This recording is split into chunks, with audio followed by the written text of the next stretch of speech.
Hey everyone, Brett Wallace, your Fort Bend, Texas realtor. Wanted to come to you for a moment today and talk about whether or not I should remodel my home or not. Is it cost effective? What should I do first? What should I do last?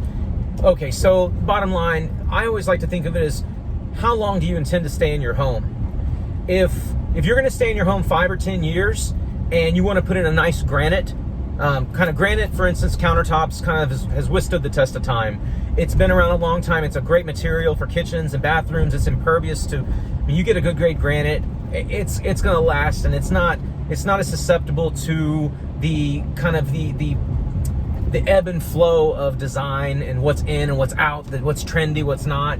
Of course, what color you get, and some of those things might. But if you get a good level granite and it looks great, it's going to still look great in 5 or 10 years if you're treating it properly. So that might be an upgrade or something you can remodel and do in your kitchen, your bathrooms, that you'll actually get to cash in on towards the end. Like when you do come to sell your house in 5 or 10 years, and nobody ever thinks they're going to sell their home, and then they call me to sell their home.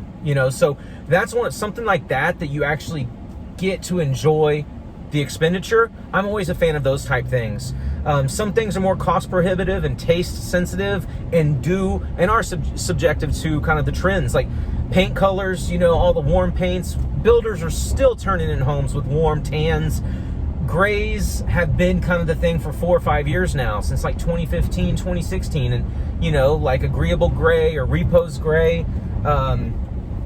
And I even see a lot of designer white homes in certain areas, especially like lake houses, beach areas, properties, anything near water. I see a lot of white, designer white. So, but painting is always every 5 to 7 years, depending on what quality of paint you use, is a good idea.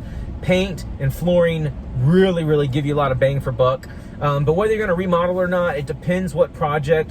I always say make a list of 3 or 4 or 5 projects that you want to do. Have them on your radar, and then when Lumber Liquidators emails you and says, hey, liquidation sale, this flooring's regularly $7.99 a square foot, now it's gonna be $2.99. We're giving you underlayment, or we're floating the floors for free. Use our labor, $1 a square foot or $2 a square foot.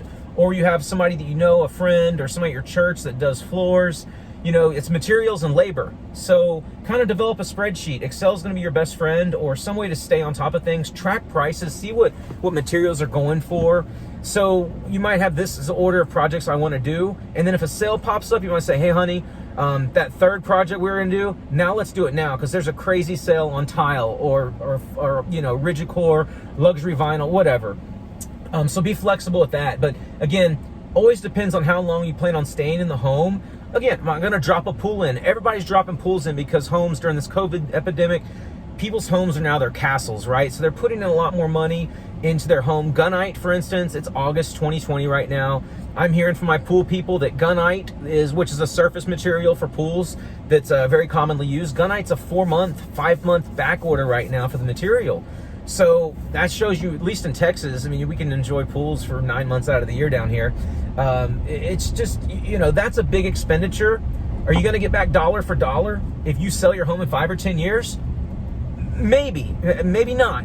You need to do it. You need to design it well. Make sure it's not a dime a dozen pool. It looks, at least in our market in Texas and in Houston, backyards really help sell properties. So you have an outdoor kitchen back there. Again, if you're going to enjoy it, and it puts a smile on your family's face, and y'all have happy times, and you have all the videos and great memories are made there, by all means, not everything's dollar and cents. But the less amount of time that it's going to be until you're planning on selling, or you say, hey, I know I'm going to sell my home, maybe not next summer, but the next summer, that might not be the time to put in a $40,000 reno. So the most important thing I can tell you is consult a real estate agent. You need to know what's going on in your neighborhood and your market. What is the norm? Am I so outdated that, I'm going to get lowballed because whoever's going to buy my home is going to factor in a $40,000 remodel? If you got the money and you got the equity, you may want to do some of those things yourself so you can enjoy some of them. So it's a case by case. So should I remodel my home or not? Case by case. Get with your real estate agent. Try to get an idea of materials. Try to get an idea of labor costs per little project, and then try to figure out what homes are going for in your neighborhood. Ask your real estate agent for, hey, just, you know, decked out homes, fully remodeled. What are they going for with you know, open up the kitchen to the living, put in granite, you know, chair height all the way through, add in a single bowl sink, you know, farm style sink, or new stainless steel appliances. Like, you want to get, you know, kitchens and master baths and backyards in Texas, backyards, like, add that always, are what sells homes. Entryways are very important, because that's the first 10 seconds someone's going to be in your property. If you are walking into a home and you hit a staircase, like right when you walk in, or there's a long wall of sheetrock on one side, you know, all the way on the right side, you see sheetrock and it closes it off. There's some limitations to floor plans, and it might just be better to pull the plug on it and kind of take a little bit of a loss and not put any more money into a home like that.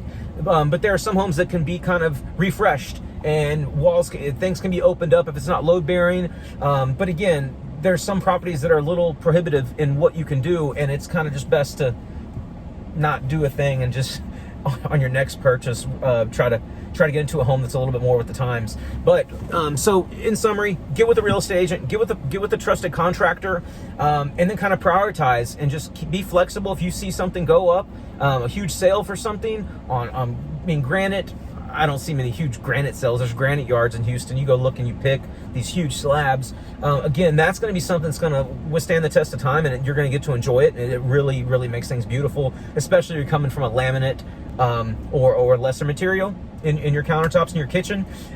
Lighting can go a long way in your home.